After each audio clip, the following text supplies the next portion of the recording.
Nyabu lah, bro. Gitu dong. Masa nggak nyabu?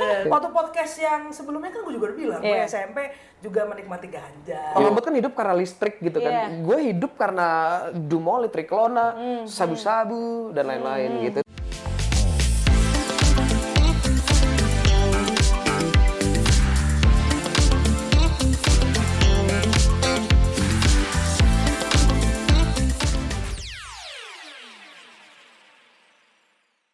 Hai teman-teman Permata, kembali lagi bersama Ira Gita Sembiring di sini dan dua teman yang keren-keren banget, ada Ray dan Kak Indah.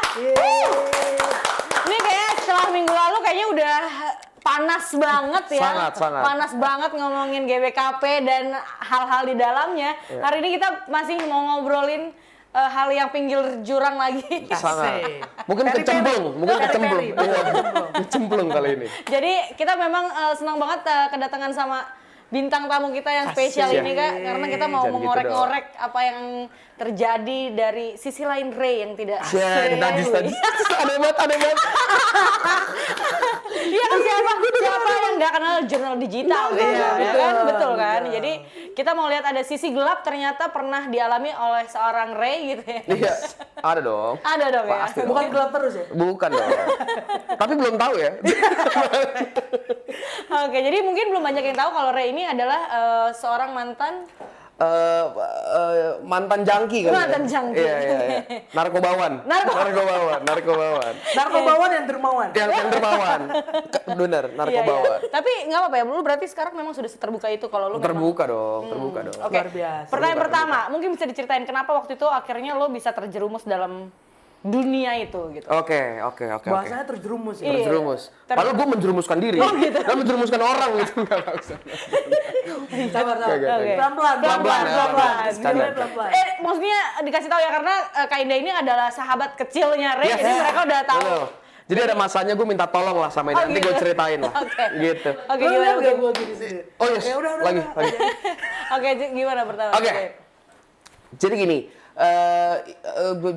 gue awal menggunakan narkoba itu kalau nggak salah kelas 2 SMA. Wow. Gitu. 2 Kelas SMA? 2 SMA tuh berarti 2010 atau 2011 ya? Oke. Iya, 2010 2011.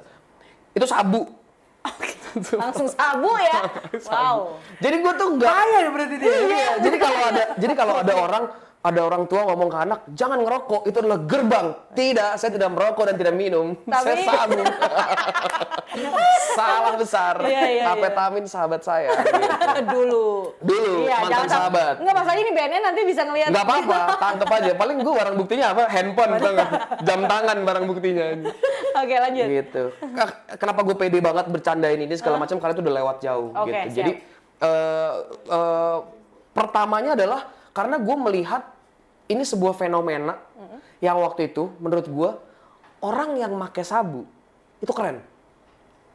Lu Iya. berpikir itu keren? Itu keren gitu. Jadi sabu itu adalah gini, saat orang menggunakan sabu, jantungnya itu akan terpicu lebih cepat. Jadi kalau misalnya lu orangnya rajin, lu akan 100 kali lipat lebih rajin. Jadi kalau misalnya lu orangnya pede, lu akan 1000 kali lipat lebih pede gitu. Kalau lu suka nyapu, mungkin tadi nyapu rumah, komplek lu sapu gitu. Nah, lu apa yang terjadi sama lu waktu itu? Gue gini, jadi waktu itu gue tuh suka banget olahraga. Oh, oke. Gitu, gue tuh anak basket banget lah Siap, ceritanya. abas. Gitu. Abas banget nih gitu. Anak basket tapi jangki lah gitu. Oke. Jadi gue menggunakan itu untuk olahraga sebenarnya, karena gue suka. Jadi saat teman-teman gue capek kayak cukup nyabu lah, bro. Gitu dong. Masa nggak nyabu? Gitu. Jadi gue main basket, gue lari segala macam. Nah, sampai pada akhirnya gue sabu adalah gerbang gue ke yang lain gitu. Sampai dari situ, jadi saat lu nyabu, ini gue akan mewakilkan teman-teman di luar sana, permata-permata yang mungkin lagi terikat juga ya gitu. Iya. Masih terikat lah gitu.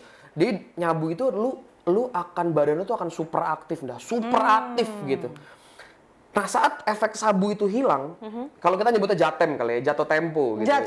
Jatuh tempo, lu tuh pikiran lu kacau. Pikiran lu kacau karena lu tuh nyabu, udah pasti lu akan ngelewatin malam lu yang biasa tidur, lu nggak akan tidur. Lu bayangin lu nggak tidur, gitu kan? Lu pasti besoknya hari lu hancur kan, gitu. Nah, apalagi ini lu nggak tidur 3 hari. Gitu. Jadi udah pasti hari lu pada saat pada saat dopingnya drop, gitu badan lo hancur. Nah, lu Capek tuh, gitu. lu butuh sesuatu menetralisir. Iya. Nah, netralisirnya itu pakai benzoat. Gitu, benzoat tuh antidepresan. Kalau misalnya simpelnya adalah obat yang bikin Tora Sudiro ketangkep, gitu. Dumolit. Gitu. Nah, antidepresan itu adalah downers. Itu adalah lawannya dari sabu, gitu. Jadi saat lu nyabu, lu kekencengan, jantung lu berdebar tuh harus netralisir pakai downers ya. Nah, downers ini ada banyak, ada ganja juga, alkohol salah satunya. Gitu, alkohol supaya lu nggak terlalu berdebar gitu. Nah, si sabu ini ngencengin gitu. Kalau kalian pernah dengar ekstasi, ekstasi itu sama kayak sabu upper gitu. Cuma bedanya kalau dia emang buat denger lagu dan lain-lain segalanya enak juga. Dulu. Ini harus disclaimer terus nih, jangan sampai. Benar. Nanti kita disatronin BNN. Benar. Jadi saat gue saat gue di situasi itu, satu-satunya hal yang gue pikirkan adalah narkoba tuh enak banget loh, gitu. Ini yang harus di underline dulu ya. Iya. Narkoba tuh enak banget loh, gitu. Kenapa harus di underline? Karena banyak orang saat ketemu orang pakai narkoba, lu kenapa sih pakai narkoba? Pertanyaannya itu. Iya. Jawabannya simple, enak. Gitu. Mau gimana gitu. Betul. Buat orang-orang yang introvert, buat orang-orang yang nggak pede, narkoba tuh solusi waktu itu. Gitu. Gua tuh sebenarnya salah satu orang yang cukup pemalu sebenarnya. Oke. Cukup pemalu sebenarnya. Iya. Gitu. Bukan pemalu ya, nggak pede. Oh, nggak pede. Ngomong kayak gini nih nggak pede gua. Dulu. Jadi sebenarnya gue masih pakai enggak lah. Bercanda. Jadi jadi kalau ditanya kenapa awalnya? Ya awalnya itu gue ada di lingkungan yang memang akhirnya gue melihat bahwa narkoba itu keren. Saat gue pakai narkoba itu enak dan saat gue jalanin banyak hal-hal positif yang gue dapetin. Ini gue pakai sampai kampus nih, sampai kuliah. Kalau kuliah hukum itu kan kita banyak kan esai ya, gitu. Pertanyaan cuma satu, tapi ntar bisa 3 lembar gitu kan, gitu. Jadi saya kalau sudah nyabu, duduk paling depan, gue tulis tuh, gue bikin esai, Bu, boleh minta kertas tambahan, Bu? Lancar. Itu bener-bener ngestimulus otak lu buat bercerita, ngestimulus otak lu buat berpikir yang nggak biasanya lu pikirin, gitu. Faktanya itu yang terjadi, gitu, di gua, gitu. Dan gue yakin di banyak orang. Gitu. Cuma kebetulan mungkin kalau gue dulu fakultas hukum mungkin ada yang tidak kuliah, tapi mereka menggunakan itu buat fun atau enggak misalnya buat jadi ojol supaya gue narik semalaman gak ngantuk, buat jaga security. Lebih ke doping ya Iya. sebenarnya. Doping untuk jadi security supaya maling tidak masuk, gue tetap terjaga gitu. Kayak gitu. Oke. Itu sampai akhirnya berapa lama akhirnya lo menyadari itu kan hal yang baik yang lo dapat ketika lo menggunakan itu. Iya. Tapi berapa lama terus tiba-tiba lo akhirnya menyadari kalau ini kayaknya gue nggak bisa Oke, jadi kayak gini terus nih. Jadi tahun 2016 gue ketangkep. Ketangkep pertama itu di Polres Jaksel. Bu Vivik Cangkung, sekarang di Polda. Gue kenal sampai sekarang. Oh, Bu Vivik lo kenal? Gue juga tahu. Gue sering Vivik Cangkung, sering wawancara dia yang nangkep gue. Bu Vivik respect. Gitu, Vivik Cangkung, dia dulu Kasat Narkoba Polres Jaksel, dia yang nangkep banyak orang lah, artis-artis pada saat itu. Gue ketangkep itu karena intinya dicepuin lah. Oke. Gue berlima gitu sama teman-teman gue segala macam ketangkep. Dirujuk untuk rehab. Gue nggak bisa dong pakai bahasa mas. Nggak mungkin. Gue milih nggak berkomentar. Iya. Nggak, karena itu jauh lah. Oke. Itu yang pertama 2016. 2016 pertengahan. 2017 awal ketangkep lagi. Di mana sekarang? Polres mana? Polsek Tebet. Polsek Tebet. Itu gue lupa siapa, gue kenal lah, nggak deket gue gitu. Kalau Bu Vivik gue deket banget waktu itu.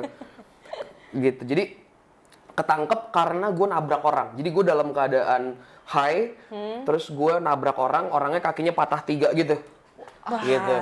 Tapi kenapa gue berani ngomong? Karena setelah kejadian gue di penjara, terus kita waktu itu keluarga bener-bener ngebantu gue banget dari urusan uang segala macem untuk bikin perjanjian sama orang yang gue tabrak untuk bikin perjanjian di awal. Oke, kita kasih segini, lu nggak akan bisa ibaratnya gangguin gue di masa depan.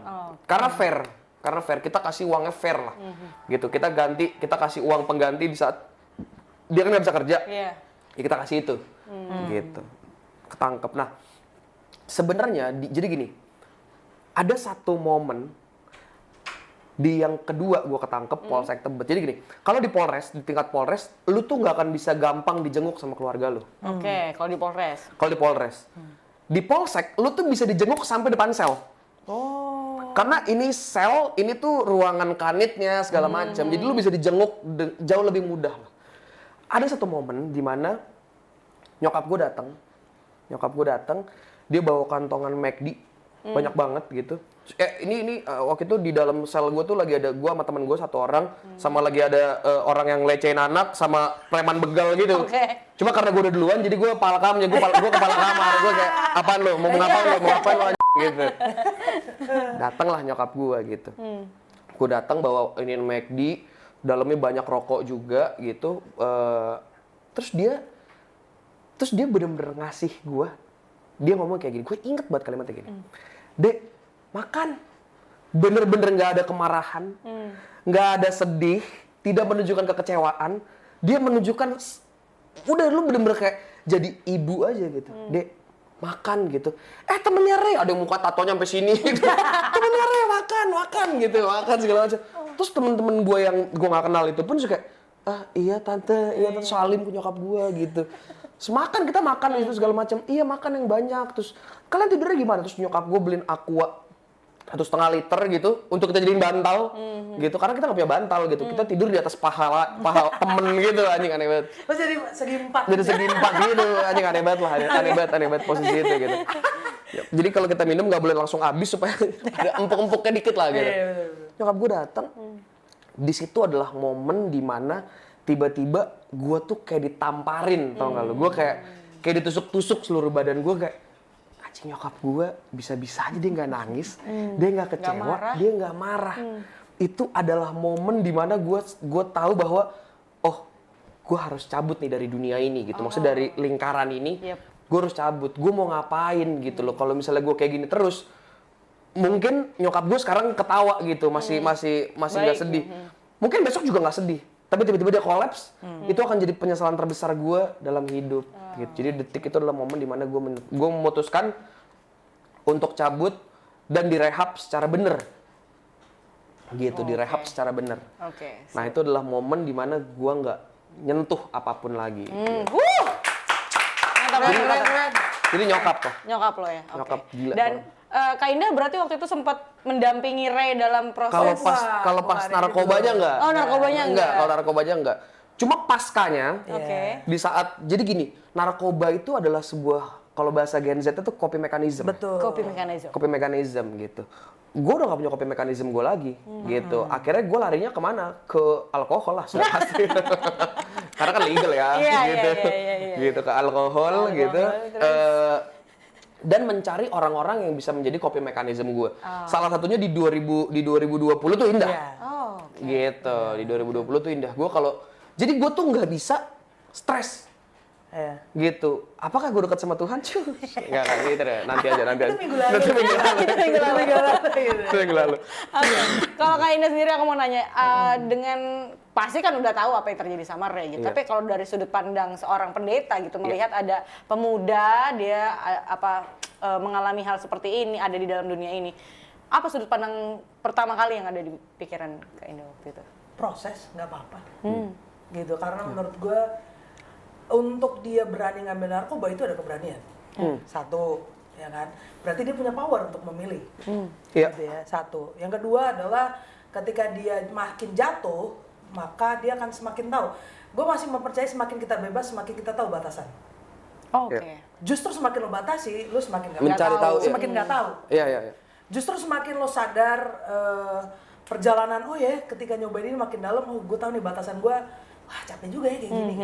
2 kali mungkin buat Rey, sekali yang pertama mungkin belum tahu nih batasnya. Tapi ketika yang kedua kali sudah melibatkan orang yang mungkin lebih banyak, gitu ya. Dan tidak ada perantara cepu. Oh, yang kedua berarti nggak ada cepunya? Nggak ada, Oh iya, tabrakan. tabrakan, sorry. Nabrak. Oke. Jadi itu kan nggak bakal bisa dijalani oleh semua orang. Ya. Gitu. Jadi kalau ditanya apa respon gue pertama sebagai pendeta, ya nggak apa-apa. Waktu podcast yang sebelumnya kan gue juga udah bilang, gue Iya. SMP juga menikmati ganja. Gitu. Waktu SMP gitu, Iya, iya, rokok dan segala macam. Sampai akhirnya gue tahu ya ini bukan buat gue gitu. Iya. Gue sampai pada titik oh enggak, gue nggak kayak gini ternyata gitu. Gue nggak demen ternyata. Gue ternyata lebih demen main drum misalnya. Iya, iya. Gue ternyata lebih demen main basket misalnya, main biliar dan segala macam gitu. Jadi buat gue ya satu nggak apa-apa. Yang kedua adalah kenapa kita harus sibuk lagi dan lagi? Kenapa kita harus sibuk membedakan apa ya? Kudus, tidak kudus, Iya, suci, tidak suci, dosa dan tidak dosa gitu. Ya. Siapa sih yang nggak berdosa? Iya. Benar. Gitu. Semua orang berdosa gitu. Lalu ya kenapa kita jadi sama kayak agama sebelah yang membahas dosa besar, dosa kecil? Iya. Sepakat. Iya, Gitu. Benar. Keselamatan nggak ada keselamatan besar, keselamatan kecil. Iya, betul. Jadi kenapa harus terjebak pada dikotomi itu menurut gua gitu. Iya. Yang jadi masalah adalah ketika terjadi nih keluarganya Ray, ketika mendampingi Ray, kita di mana? Sebagai pendeta, sebagai gereja itu kita di mana? Itu aja terus yang buat gua tuh penting untuk Setuju, selalu dipikirkan gitu. Terus lu ngomongin masalah mulu, lu nggak bisa nyelesain juga. Iya. Kecuali lu bisa bayar polisi. Enggak, maksud gua. Iya. Enggak, maksud gua ya. Iya. Iya, jadi. Maksud Iya, gua iya. adalah, ya lu kan nggak bisa menyelesaikan masalah juga gitu. Maksud gua poin penting nilai yang sangat besar nilainya adalah kehadiran. Benar. Nggak butuh pengetahuan, nggak butuh, bahkan lu nggak usah dulu ngomongin empati deh. Iya. Nggak usah dulu ngomongin kesabaran, aduh itu terlalu ideal. Hadir aja. Dan buat gue nyokap dia adalah orang yang mindful gitu. Ya itu bahasa anak sekarang. Iya. Zaman itu mungkin terminologi ini tuh Bukan mindful ya? Bukan mindful Iya. gitu. Tapi sekarang tuh udah mindful. Nah, sorry. Gue mau tambahin sedikit. Jadi pada akhirnya nyokap gue tuh yang tadi gue bilang dia di depan sel terus dia bawa McD segala Iya. macam. Nah, itu 2017. Dia tuh udah tahu gelagat gue bahwa gue nih teler tuh udah dari 3 tahun 4 tahun sebelumnya sebenarnya gitu ya. Nah, ini menarik. Kenapa gue bilang menarik? Jadi saat dia tahu gue teler segala macam, apa dengan pengetahuannya dia lah, mungkin gue mabuk atau kayaknya dia nggak cuma mabuk nih gitu. Hal pertama yang dia lakukan adalah dia marahin gue, dia neken gue, dia marahin gue, dia neken gue, dan gue tahu arahnya gue mau dibawa ke rehab. Artinya nyokap gue juga tidak punya mindfulness tadi gitu awalnya gitu. Tapi lu bayangin pada saat nyokap gue datang dengan open heart gitu, detik itu juga gue langsung berhenti. Paham nggak? Paham. Jadi saat ada orang sekitar lo, konteksnya teler aja ya, dalam konteks teler gitu, terus lo kayak anjing lo sampah gitu, misalnya segala macem, lo nggak lebih dari sampah segala macem, ya orangnya nggak akan sembuh, berubah gitu ya. nggak akan sembuh gitu, nggak akan mencoba untuk sembuh. Tapi di saat lo kayak, weh bro, gitu, kayak apa nih lo nongkrong yuk atau apapun lah segala macem, dia pasti akan kayak, oh shit, gue kayak gini pun gue ternyata diterima. Kayak gitu. Itu langsung ada kayak auto, oke, gue harus cabut nih dari lingkaran ini. Gitu sih. Nah, Karena ada orang yang menerima gua ternyata di luar ini. Iya, ternyata gue gak sesampah itu coy, gitu. Nah kalau gue perspektif gue adalah gini, setiap manusia itu punya apa ya, dua pikiran yang saling berbenturan. Iya. Kita itu punya pilihan untuk semakin jatuh ke dalam, lo punya hak. Iya. Lu bisa menanggung resikonya, jelas gitu. Tapi nggak bisa dibohongin, gue masih percaya nurani kita itu selalu mengarahkan kita kepada hal yang lebih baik. Betul. Iya, benar. Jadi itu akan terus gitu. Kalau bahasa formalnya berkelindan. Aduh apa sih ini? Ini tambahan indah ya. Sebentar ya. Berkelindan Mencari itu- sesuatu untuk menjadi lebih baik lah. Bukan. Oke. Overlap, Iya. interwin gitu ya. Jadi dia itu emang nggak bisa dipisahin. Dia tidak semudah iya dan tidak. Iya. Dia tuh emang berkelindan aja. Gua tahu ini salah, tapi gue nggak bisa lepas. Iya, betul. Gitu. Gue di posisi itu bertahun-tahun. Iya. Gitu. Iya, Jadi, iya. nah bagaimana dia mengintervensi ini? Nah, apa yang dilakukan nyokapnya, walaupun sudah banyak ya, Iya. yang tadi Ray bilang. FYI, disclaimer gue baru tahu cerita detailnya tuh ini. Iya. Gitu. Oke. Gue nggak pernah dengar dan gue tidak sekepo itu ya. Iya. Kerjaan gue juga banyak ya. Maksud gue. Banyak jangkis yang lain juga. Iya, Maksud benar-benar. gue gini, nyokap dia adalah pelayan guru sekolah minggu. Jadi nyokap dan bokap dia sebagai seorang pelayan buat gue, that's the true pelayan. Gitu. Karena bagaimana bisa mengungkapkan kita pelayan Tuhan kalau keluarga kita tidak kita terima? Iya. Buat saya tuh itu penting sekali gitu. Jadi kita nggak mengumbar identitas kita sebagai pelayan, tapi kita nggak melakukan itu di rumah. Di rumah, ya. Jadi buat gue itu. Nah, apa yang dilakukan nyokapnya adalah itu state pertama dalam segala proses pendampingan, rasa aman. Iya. Itu yang gue butuh waktu itu. Dan rasa aman yang disampaikan oleh nyokap, gue manggil mami gitu ya. Oleh mami adalah makanan, fisik. Iya. Mau gue bawa ke Alkitab, bisa nih gue bawa ke Alkitab. Gitu ya. Ketika para nabi, Elia ketika depresi, dia bilang, aduh doa Tuhan aku mau mati aja dan segala macam. Tugasnya terlalu berat, tahu gak Tuhan bilang, makan dulu. Nice, bro. Wow. Ya. Gitu. Terus kita mau ngomongin, kamu jauh dari Tuhan. Aduh, Ya. jauh banget gitu loh maksud gue. Iya. Ya sekarang adalah ketika mereka yang menggunakan narkoba, ini kan fisiknya udah berubah nih. Iya, mindsetnya udah berubah. Metabolisme, mindset dan segala macam. Iya. Apa yang harus ditolong? Fisiknya dulu. Iya. Dari rasa apa? Rasa aman. Ketika rehab memang lu dikasih ayat kan? Kagak. Jadi kalau rehab tuh for your information, lo tuh ada seminggu detoksifikasi namanya. Lo masuk dalam sel juga, gitu, dalam sel nggak ada handphone, nggak ada apa, udah di situ. Gitu. Jadi lu benar-benar akhirnya merasakan diri lu yang makin butuh, tapi lu akan nyakitin diri lu sendiri segala macam. Akhirnya lu ntar akan minum air putih, ada beberapa obat, racun-racun itu dibuang, detoksifikasi lah. Gitu. Artinya langkah pertama ya rasa aman fisik gitu. Iya. Terus kita gereja sosok menyelamatkan dengan Alkitab. Nggak ada. Belum nyampe situ. Iya. Buat orang-orang kayak gue dulu, itu kejauhan. Gue cuma butuh lo ada, gitu. Gue cuma butuh lo ada, duduk gitu. Dan gue yakin, banyak banget mau permata, mau nggak permata, sekarang nih yang lagi ngalamin kayak gue waktu itu. Exactly. Gue yakin. Dan gue butuh, gue mau menghimbau orang-orang sekitarnya untuk Cari. Iya, cari aja gitu. Terus orang-orang sekitarnya terima aja gitu. Dan gue selalu membuka diri untuk ya non judgmental. Karena gue selalu percaya pada hakikatnya manusia itu baik. Gitu. Jadi kenapa dia bisa membunuh, kenapa dia bisa melukai orang lain, kenapa dia bisa narkoba, yang kalau kita anggap itu sebagai perilaku yang menyimpang, pasti ada trigger, ada kekecewaan, ada sakit hati, ada lagi dan semua itu. Jadi ya nggak tahu ya, gue masih mempercayai itu dan itu menolong gue sampai saat ini. Dan di saat yang sama kita nggak perlu selalu ngomongin goal kan. Iya sih. Kita nggak perlu selalu ngomongin kesalehan kan. Kalau ngomongin kesalehan kita balik ke era klasik gitu ya. Maksudnya dan kita udah era postmodern gitu kan.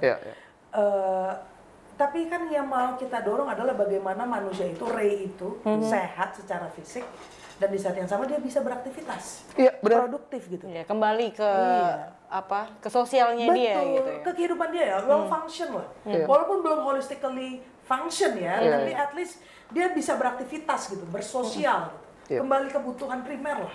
Dan gue tuh baru bener-bener punya function ya. Gitu. Bener-bener punya function, bener-bener secara manusia nih gitu. Mungkin baru 4 tahun terakhir. Gitu. Sebelumnya gue tuh robot. Maksudnya hidup gue tuh, robot kan hidup karena listrik gitu kan. Gue hidup karena dumoli, triklona, sabu-sabu dan lain-lain gitu. Itu adalah bahan bakar gue gitu. Wow. Gitu, Boleh kasih tepuk tangan dulu nggak guys? Wow, ini gue yakin ini akan sangat bermanfaat untuk mereka teman-teman yang mungkin saat ini masih struggle sama hal itu. Dan lu mau tau nggak? Jadi lu pernah dengar nggak sih kalau orang yang pakai narkoba banyak alasannya, salah satunya adalah orang tuanya bercerai. Lu cari background keluarga gue. Bokap nyokap gue kagak ada cerai, pelayan Tuhan puluhan tahun itu. Betul. Gitu, track record bokap nyokap gue, abang gue, buset itu pelayan, bener-bener pelayan puluhan tahun bos, gitu. Anaknya bangsat aja, gitu, nggak ada hubungan dengan mereka, paham nggak? Gitu, nggak ada hubungan dengan mereka. Gitu. Jadi ini semua bisa terjadi bukan cuma karena korban divorce. Betul. Kalah bro. Betul. Nah itu isu yang lagi karena gereja nggak relevan. Iya. Jadi ya. Jangan cari alasan. Emang enak aja kan? Sok-sokan biar kerjanya lebih gitu kan. Emang enak aja bro. Oke. Ya, Gitu. tapi apa namanya kalau misalnya setelah itu apa Kak? Maksudnya setelah secara fisik kita datang, terus kita berada di sampingnya dia dan nggak ngejat sama sekali. Tapi abis itu bagaimana caranya untuk akhirnya memasukkan bagian Apanya? Spiritual ya. You know what? Setelah itu ada, orang-orang kayak gue nggak butuh apa-apa lagi. Untuk hidup ya. Oke. Gue nggak ngomongin untuk masuk surga ya. Gue ngomongin untuk hidup aja ya. dulu ya.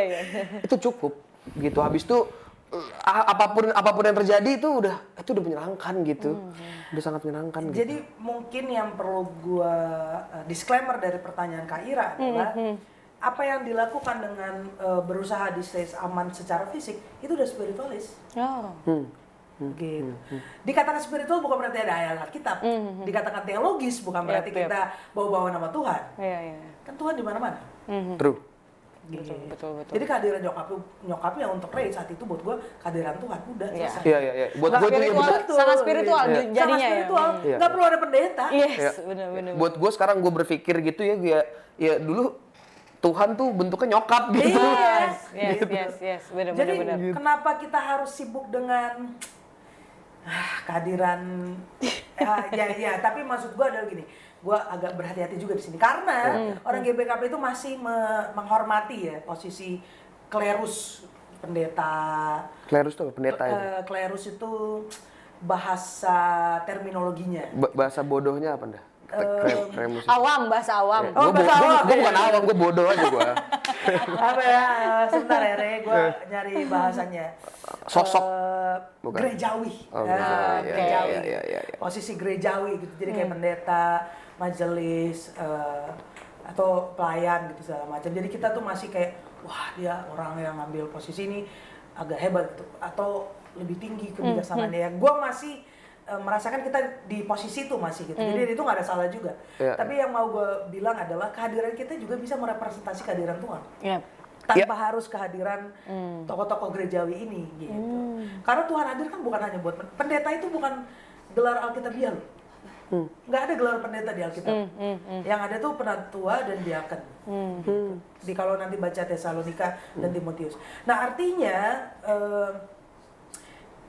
poin pentingnya adalah bagaimana sebenarnya kita ini menghadirkan Kristus dalam berbagai macam cara. Ya. Gitu. Dan itu cuma itu yang gue butuh. Ya. Dan itu sebenarnya maksudnya kadang tuh kita suka melemparkan itu ke itu kan tugasnya pendeta. Iya. Tugasnya Kagak coy. Sumpah Iya kan? gue kagak kepikiran waktu nyari pendeta. Sumpah. Gue cuma pulang, gue pengennya kayak keluarga gue tuh buka. Iya. Kenapa? Iya. Lagi pengen nyabu ya? Punya nih gue. Enggak gitu ya. Enggak bercanda. Gila open minded Biar open minded, buset. Jatuh jangki juga tuh. Gila. Oke, tapi boleh gak kasih tepuk tangan dulu dong? Tapi gue yang melihat Tuhan tuh keren banget nulis hidup lo begitu.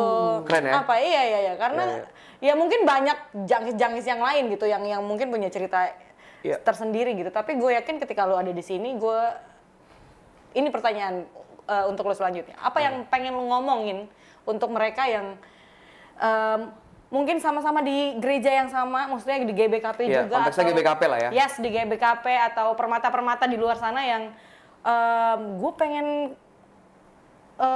keluar dari tempat ini tapi gue nggak bisa. Sebenarnya gue bukan mau ngomong ke orang yang lagi di situasi itu. Itu sedikit lah, tapi maksud gue mau lebih fokus ke orang sekitar yang ada. Lu tahu bahwa anak-anak lu tuh atau keluarga lu tuh lagi di situ gitu. Jangan lu judge gitu, lu terima gitu bahwa nih anak lu tuh sakit. Gue bilang gue sakit dulu gitu. Anak lu tuh sakit gitu, dia butuh pertolongan gitu.